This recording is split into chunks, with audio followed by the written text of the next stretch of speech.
Try natin ito. Alpasyon ito.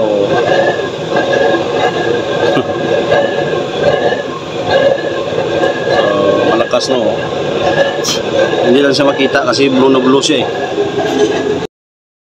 So ito, napalit na po natin yung top nya, no?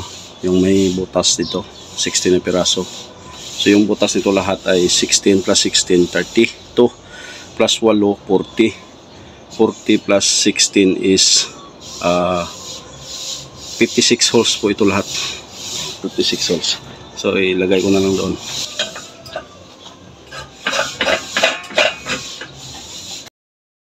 So ito, kumulo na po siya. Yan. Yan. So inanap ko yun, oh. Grabe yung kulo niya talaga, yung tumatalon talaga. Kasi nga, nakalisir talaga yung puwitan niya.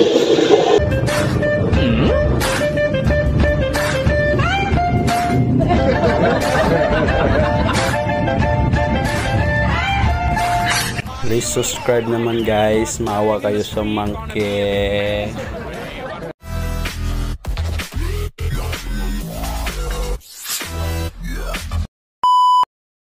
Magandang araw po. So ngayon natapos na natin itong order ni Sir Bonbon na heavy duty, no? So yung setup natin ay dalawang blower po ito. Para halimbawa kahit matagalan yung luto, hindi mapwersa yung blower. So ang gagawin dito, pag mga 1 hour, 2 hours, patayin yung isa na naman. Ganyan. Para hindi siya mapwersa. Yung bagong natin, bagong design na naman, no? Bagong discovery na naman natin. Iingay itong manok na to. Ihawin kita ngayon. So ito po yung tangke niya dito. So pupunta yung oil dito. So medyo pinababaan natin para matrap yung oil. Pasok diyan. Tapos dito natin linagay yung oil level regulator. So ang purpose nito para kung halimbawa sobra yung sa intake doon, kusa na lang po lalabas dito.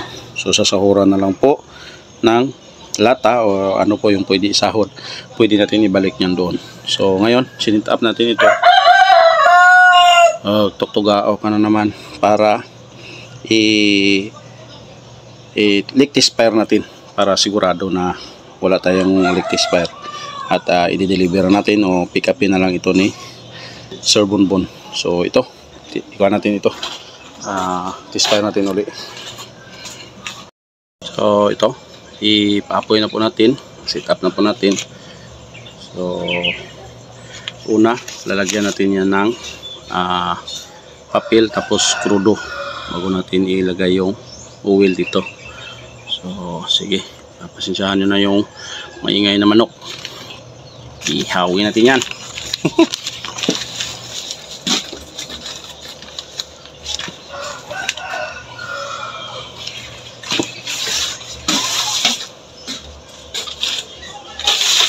Yung mga kalendar po, kalendaryo, papel ng kalendar, damihan, pwede damihan, pwede hindi.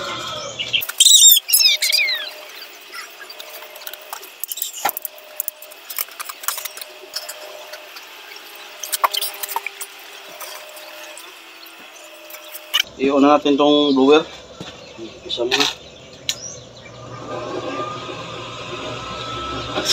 Yung ginamit ko pala na burner, yung wala mo ng takip. Tinisting ko yung walang takip para malawak yung kanyang hindi ma-laser yung puwit ng kanyang ano. So pwede natin padala yung may butas. Pwede para palit-palitan yan na lang. Yan po. So yung lutuan kasi nito ay more than 8 hours. So napag-isipan ko mas maganda siguro yung wala na lang butas para hindi siya ma-laser yung puwit ng kaldero.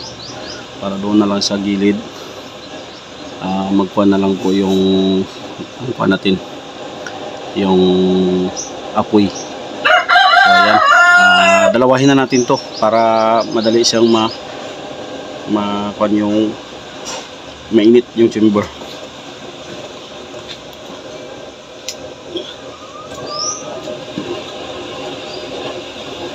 Okay na natin yung oil para matrap dito. Lagyan natin siya ng trap lang.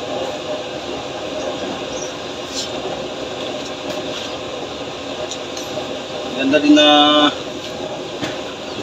design nito naisip ko kasi pwede mong ilipat-lipat. Halimbawa yung tangke, pwede mo saan ilagay. So okay din. Parang hindi tayo mahihirapan para manok ka. So hintayin mo lang na papasok doon. Tapos lagyan ko ng kawa. So ayan, pwede na natin siya naubos na yung doon papel at saka nasunog na. I-open na natin itong use oil dito. Yung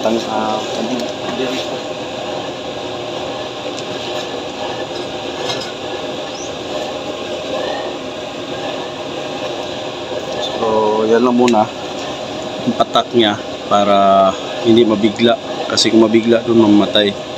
Ang ginawa lang natin kanina, napunduhan na natin yung kanyang elbow.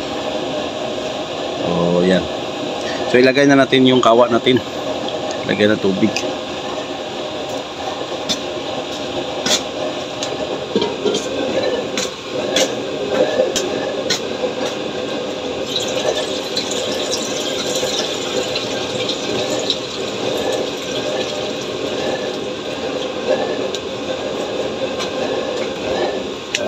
Ayan, kuha na yung kuha natin, so tingnan natin, malapitan, grabe kablo.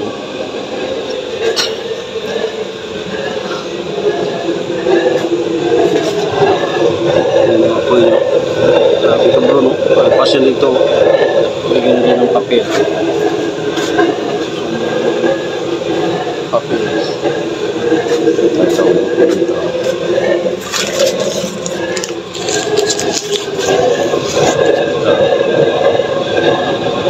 Try natin ito, alpasyon nito.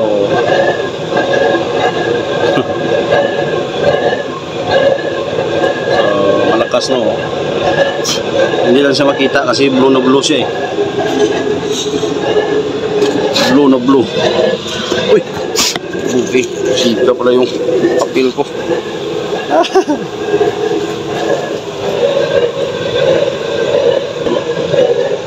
Makita natin yung kulo niya. So ito na po, kumulo na po siya. Yan. So yung kulo niya talaga palibot, no? So ang gagawin natin ito, kunin natin yung kanya doon sa may regulator niya. Kunin natin doon. So ang gagawin natin, i-pull natin dito para lumabas doon, para ma-test din natin kung ano yung mangyayari sa apoy niya. So sasahuran na lang natin dito. Sasahuran na lang natin dito ng lata. Ayan. Tapos hintayin natin kung tumulo na. Ayan yung kanyang pulo. O i-pull natin dito. Hayaan na lang natin. Nalalakan doon. Tumulo na doon. Lalo pa yung lalakas yung apoy niyan ba. So yung kagandahan nito ng natin, yung oil level regulator. Halimbawa kung minsan kasi magkakarbon na, so ang gagawin na lang dyan, i-pull mo dito, papawin mo doon. So magkuha na naman yung, create na naman yung bagong yung oil. Lalo mo to, ayan. Ayan, tumulo na po siya. Ayan. Ayan po yung tulo niya. So ayan po yung apoy niya dito, lalo mo malakas, no? So ang kailangan natin dyan, pag tumulo na po dyan, nakuha natin yung regulate niya, i-regulate na natin dito. So yan, patak-patak na tayo dito. Yan yung laman niya. So regulate na lang tayo dito. So patak-patak na lang tayo dito. Pag nakuha na natin yung level regulator niya. Yan. Apoy niya, lalo mo malakas. Lalo mo nagagalit. Yung kanya, pulo. Yan, pulo. Grabe yung pulo. So, ayan. Yan, hindi siya ma-persa, no? Pwede. So, isasahurin mo na lang, tapos balik mo na lang dito.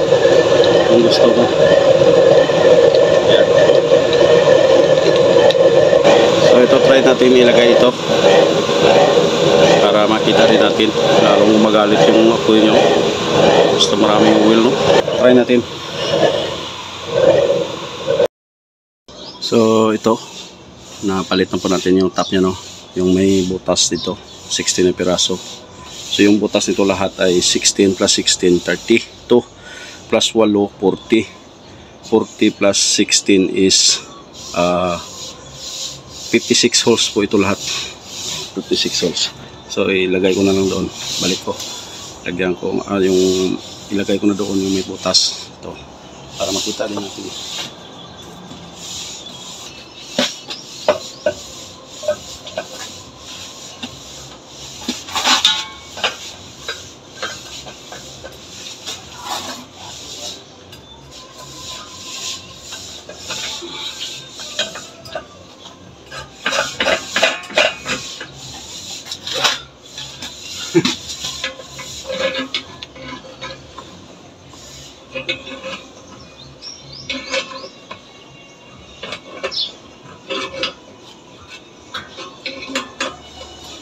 Yan.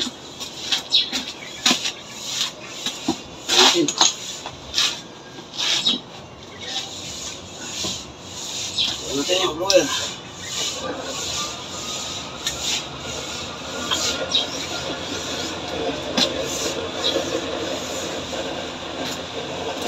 Yan. So, klarong-klaro talaga siya. Klarong-klaro talaga yung apoy niya. Yan. Kumakyat. So, ilagay natin yung naman natin kawak.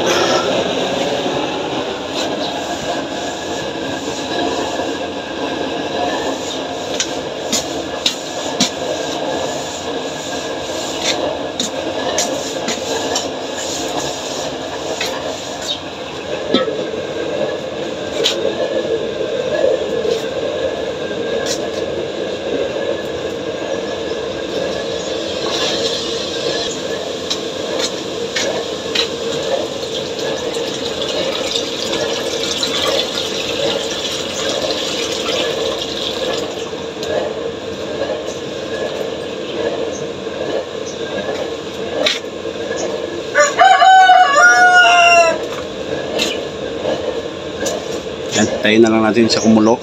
So hindi na tayo napapatak ng oil, no? Pwede natin ito ibalik doon.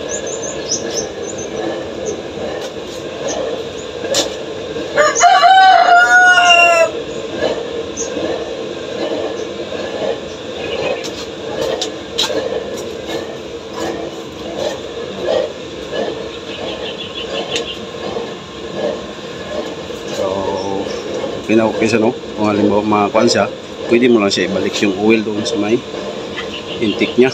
Kaya pinalakihan ko yung sa intake nya para hindi mahihirapan magkuan o lagay.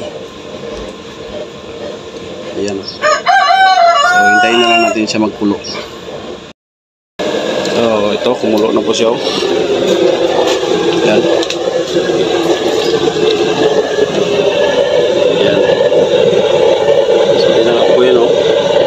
Grabe yung kulo niya talaga, yung tumatalon talaga kasi nga nakalisir talaga yung puwitan niya. So tumatalon talaga yung kanyang kulo. Yung apoy niya lakas pa rin, no? Kita, grabe kablo.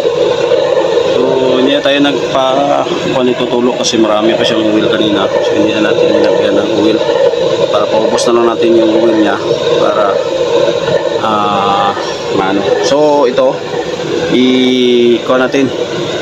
try natin patayin yung isang blower. Yan kung ano yung performance yung kulo niya. Yan. So malakas pa rin yung kanya, no? Yung kulo niya, oh. So yun ang ang purpose doon. So yung isa pahingain mo yung isa, patuloy mo lang siya. So try natin pahinaan yung isa din, painin natin siya ba. Baga, yan. Kalahati lang siya, oh. Sa isa pa lang yung drive na kalahati, oh. So malakas pa rin siya, oh. Yan yung kulo niya, oh. So kung nagluluto ka lang naman ng ano, arepahol, yung gusto mo lang yung ito lang kasi yung lumuluto ng arepahol, ito yung kanyang tawag dyan, usok, steam lang eh. So pwede na yan, hindi na ma-persa yung blower natin. Yan, okay, ayan, ito na po. So pwede natin ipadala yung isang kwan, yung top hose nya, depende sa kay sir kung ano yung papiliin niya.